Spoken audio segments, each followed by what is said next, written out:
Our film starts with a quick yada-yadaing of the Collins family history, with Barnabas telling the story of how his family got to America and built the Collinwood estate around his dad's business. Then we get a quick scene of Barnabas informing Angelique that she's in the friend zone the benefits category, resulting in her putting a curse on his family and getting his parents killed. We then skip to him falling in love with a woman named Josette. Angelique seeing them together and then putting another curse, this time causing Josette to kill herself and Barnabas to throw himself off the same ledge, but not dying. As he gets up, he sees Angelique standing over the cliff as we find out the curse also turned him into a vampire. She then rats him out to the townspeople who lock him in a metal coffin and buries him. So they rewrote the entire first few seasons of the TV show into a dark fairy tale like flashback. Now we fast forward to 1972 as we see a woman named Victoria Winters riding on a train heading to Collinwood. After what seems like real-time hours later, she finally gets to the house where she gets a pretty cold reception from the caretaker Willie, who then complains about how horrible the housekeeping is while Victoria admires the house. She sees a painting and asks who the guy is, and Elizabeth does that thing people do in movies where they answer a question while walking into a room even though there is no way they could have heard it from how far away they were when it was asked. But anyway, she then learns the story of Barnabas. We find out that Victoria will be taking care of David, whose father lives in the mansion but whose mother passed away. We then get several scenes of her meeting the other weird people who live in the house. After those skippable scenes, we then see Victoria get confronted with the ghost of Josette, who says that someone is coming repeatedly like a vignette for a WWE wrestler about to debut. We then get to a construction site where they unearth Barnabas' coffin. He gets out and eats everyone, basically just a more gory version of that scene from Nightlife. We are then treated to period comedy where Barnabas freaks out at modern luxuries like McDonald's and cars. He eventually arrives back in Collinwood where he meets Willie and hypnotizes him to be his servant in spite of the fact that his first impression of Willie is being that he is a complete idiot who had trouble answering what year it was. He heads inside where he meets David and Caroline, where we get a joke where Caroline asks if Barnabas is stoned and he responds as if she meant being stoned to death and then thinks she's a prostitute due to how she's dressed. Elizabeth then tells him to get away from the children and they head to another room where she thinks he's just a guy trying to steal from them, whereas Barnabas is trying to convince her that he is who he is by showing her that he knows where all the hidden rooms are, which seem to all be off that one room. He eventually shows her that there's been a room full of valuable jewels the whole time they've been living there poor, and that's when Elizabeth then accepts him and tells him they must keep his real identity a secret. After another scene of this time Barnabas meeting the weird people in the house, where the joke is this time that he isn't good at keeping the inside thoughts inside, and Elizabeth trying to cover up all the weird random vampire mumbo jumbo he's saying, he tells everyone that he's there to restore the family business, which he's told is being destroyed by a company called Angel Bay, run by someone named Angie.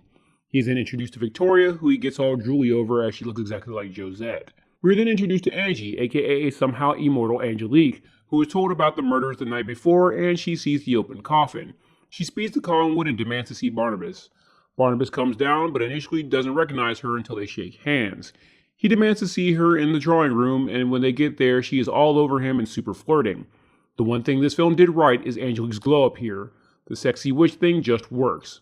Anyway, he threatens her and she catches him up on the 100+ years he missed where she spent the entire time ruining the Collins name. After she leaves, Barnabas tells his story to Elizabeth. He gets all depressed, but Elizabeth gives him a pep talk to fight back, which is followed by a montage of the house and business being restored, with country western music playing in the background. Now we get a vampire cameo in the film where Barnabas tries to make a business deal with a fisherman played by Christopher Dracula Lee. Barnabas gets him to sign with the Collins company by hypnotizing him. Back at Collinwood, Dr. Hoffman goes to Barnabas and asks to help him with an evaluation. We then see her stomping into Elizabeth's office, angry that she let a vampire into the house without telling anyone. Elizabeth then convinces her to keep his secret. I should mention that any scene that includes Barnabas and Caroline together are genuinely funny. Here he struggles to understand anything she says, being she's 15 and speaks 70s slang, and he's been in a box for like 170 years. She suggests he meet normal people to help him learn to fit in, which takes us to a scene where he hangs out with a group of pot-smoking hippies who are too high to understand that the vampire stuff he's saying is literal and not poetic. They try to give him advice on how to get with Victoria, like how women care about love and not how many sheep you have. He then feeds on the kids. What a bummer. Next we see that Dr. Hoffman is working on a cure for Barnabas. Barnabas compliments her after she asks why he would give up eternal youth, and she rewards him by going down on him. Okay, that was out of left field, a whole storyline from the original soap opera relegated to a blowjob joke. After seeing Angelique get all angry at her board due to the Collins business coming back, the two meet with Angelique hoping to buy the Collins business out. That only lasts for a couple minutes before she gets all horny for him again and starts flirting. The longer this scene goes, the harder it is to relate to Barnabas not wanting Angelique. I mean, seriously, this is like most guys' fantasy at this point. The scene then ends with the two having really violent sex. Afterward, he once again puts her in the friends with benefits zone, and she tells him if she can't have him, no one can. I mean, seriously, Barnabas is the bad guy here. After a flashback of Victoria dreaming about how she was sent to an asylum because she hung out with Josette's ghost, when she was little, we see her follow Josette's ghost around the mansion, but she's not sure what she wants. Barnabas then tells the rest of the family that they should have a ball at the house. Caroline tells him people don't have balls anymore, they have parties, and gives him a rundown of what a fun modern party would be, including him not knowing that Alice Cooper is a guy. We then fast forward to the party where Alice Cooper is performing, and Barnabas calls him the ugliest woman he's ever seen. While the party is happening, Barnabas finds Victoria outside and she tells him her life story of being committed to an asylum and eventually escaping with Josette's ghost leading her to Collinwood. As this is happening, Angelique shows up just in time to see Barnabas and Victoria kissing as she starts cracking like a doll. The next day, Barnabas walks in Dr. Hoffman giving herself a blood transfusion with his blood, trying to turn herself. He gets angry and drains her. As she dies, we see her fangs. What a waste. Barnabas and Willie take her body out to the ocean and dump it overboard. We then see Barnabas, who caught Roger cheating on Elizabeth earlier, catching him looking around for anything valuable. Barnabas then gives him a choice. Be a good father to David or get out. In the next scene, we see that he chooses to leave. As David walks away, he almost gets crushed by the disco ball they had installed for the party, and everyone sees Barnabas not only use super speed to save him, but start to burn in the sun, exposing him. Victoria then runs from him. He then heads to Angelique's office and demands to be free of his curse. She instead tells him either they become a couple or he goes back into the ground. He tells her to kiss his ass in a very old world Britishy way and walks right into a trap where she once again gets him into the coffin. As they take off with him, she stops by the Collins business and she does a spell that causes the building to blow up. Before locking him away, she puts her panties on his face and tells him she'll let him out after she's done destroying everything he loves so that he'll rethink their relationship. Eventually, David comes in and saves Barnabas, but while that's happening, Angelique does her thing like before where she turns the town on the Collins family by exposing Barnabas killing Dr. Hoffman. Willie hurries back to Collinwood to warn the family that the police are coming after them.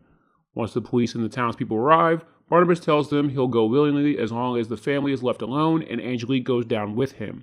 He then bites Angelique, forcing her to defend herself, exposing that she's a witch. Barnabas and Angelique have a bit of a physical squabble where she ends up being thrown through the ceiling, where we see that Carolyn is turning into a werewolf, I think.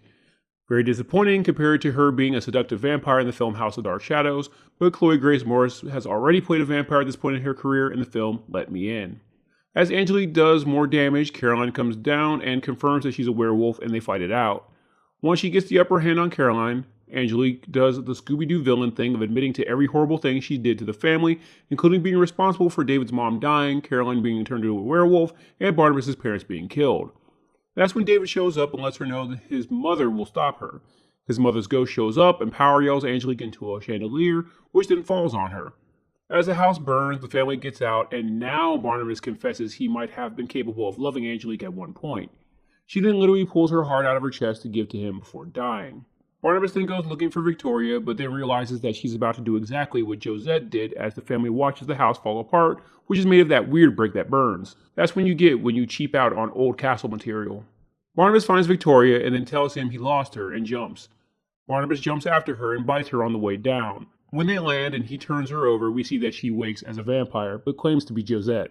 Not sure how that works, but whatever. The film ends with Barnabas and Josette, or Victoria, or whomever, kissing, and the last thing we see is Dr. Hoffman as a vampire underwater waking up. This leaves us with a much better premise for a sequel that will never happen. So there you go. A film best described as fixing something that wasn't broken. While there were some genuinely funny moments in the movie, the idea of taking one of the greatest goth soap operas of all time and turning it into a comedic film will never sit right. Maybe one day, Dark Shadows will get the modern retelling it deserves.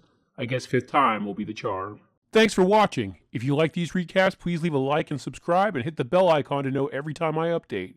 There is now an option to be a channel member where you'll get access to exclusive recaps from late night vampire catalogs like Showtime, Cinemax After Dark, USA Up All Night, and much more.